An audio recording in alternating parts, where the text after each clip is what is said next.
The new CS2 souvenir packages are officially out. There's a lot to break down inside of this area, but these are the ones we've been waiting for. They've got the charms that come along with these specific highlight for a match, and they're actually detachable, which is very interesting. Honestly, when it comes down to a lot of the things around this, it's really questionable why Valve did this. Obviously, they're trying to capitalize off the souvenir package market. There's no doubt about it. They are traditionally one of the worst investments, and they lose a lot of value after the fact. However, if we want to look at them right now, they're still very glitchy and buggy. Obviously, Valve did not care that much about these, which makes me highly suspect they're probably going to be returning for every single subsequent major after this, so be very careful with that. If we want to talk about them specifically, obviously you can detach the charms like we just said, but it doesn't seem like they're actually marketable right now. They can only be moved around in your inventory. The souvenir packages themselves, you can't even list them on the market if you bought them with cash, and you can't put them into a storage unit as of right now. There's so many issues with this. Honestly, talking about a gameplay aspect, it's a very cool addition. Talking about an investing aspect, there is zero reason why we should be getting into these right now. The flip opportunity is already gone because of that 7-day wait hold, and when we're talking about the future, obviously these are going to be sticking around for a while because we know we haven't even hit that 75% off sale, which we'll talk about in a quick second. Skinland is today's sponsor, and they're also sponsoring you with a free $10 on your first trade. It's where I personally sell my skins because you're going to be getting the highest rate out there. They're offering a maximum amount of money in a minimum amount of time, and it's going to be nearly instant with tons of different payout options. Combine that with their massive marketplace where you're going to be able to buy anything in the entire game you're looking for with a ton of different deposit options here as well. Right now, this is the #1 place to go ahead and sell or buy skins in my personal opinion, so go ahead, use code MasterShiny and check them out today. Now, talking about everything relating to the Austin Capsule sale. Well, first up, we got the Champions Capsule coming in, and it is one of the worst investments possible in the current market in my personal opinion. That's because Vitality already has a Champions Capsule, and it is Paris, so it's obviously not going to be very expensive at pretty much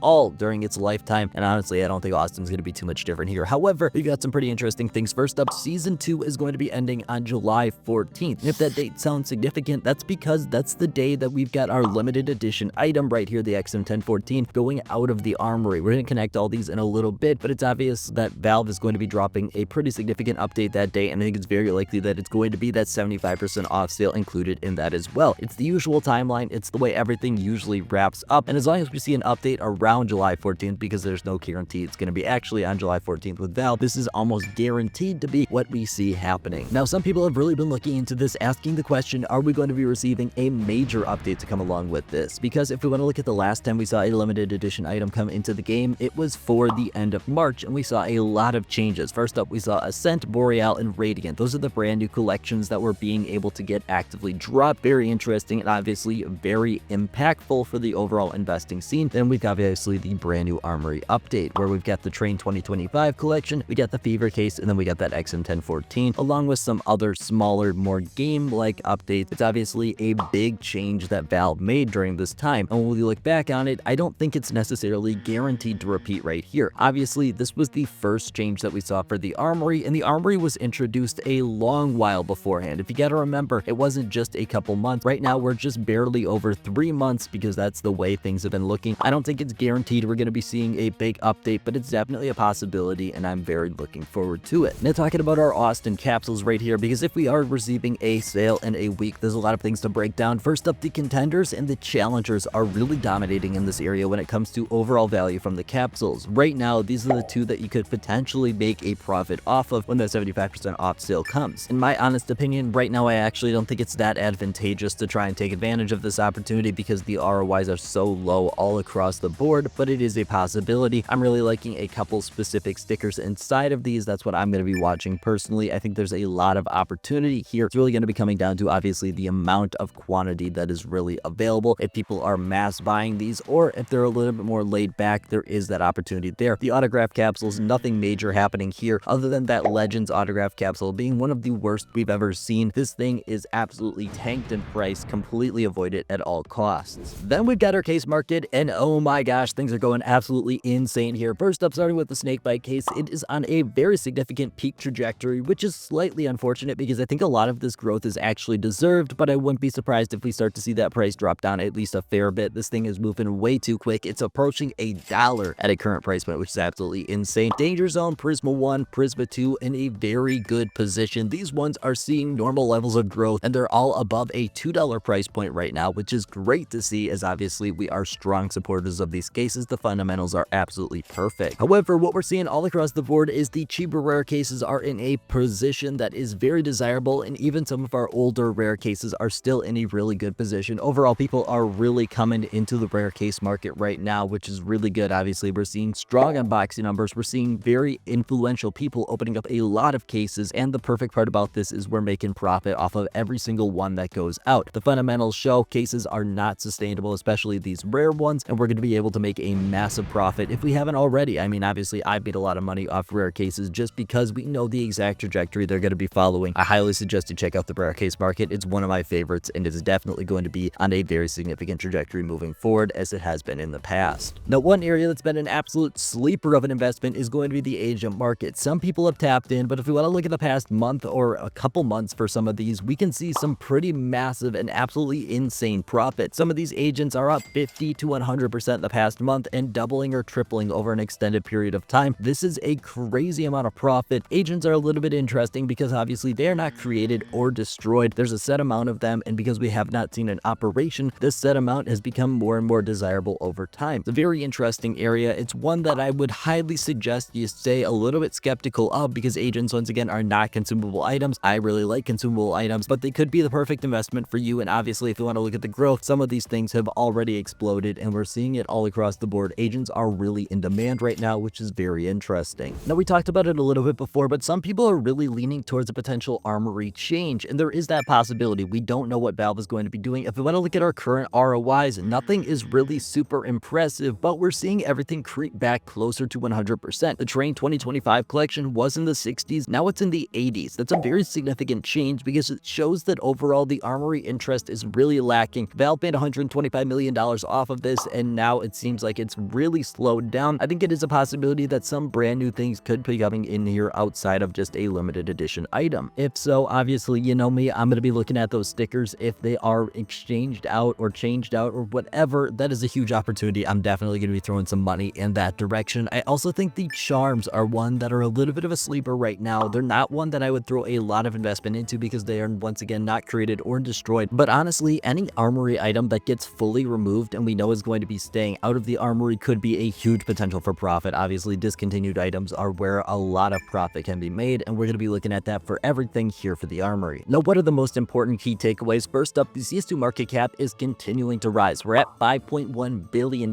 now, up a 2% increase from the $5 billion, which was our previous high. That's crazy. Otherwise, the case and box numbers are still looking really solid. We talk about them going down slightly. They're still in a great position, and right now, I would definitely make sure you're checking out everything for the Austin Major. That's where a lot of the interest is right now. But that's pretty much all I got. Thank you guys for watching, and I hope you have a great rest of your day.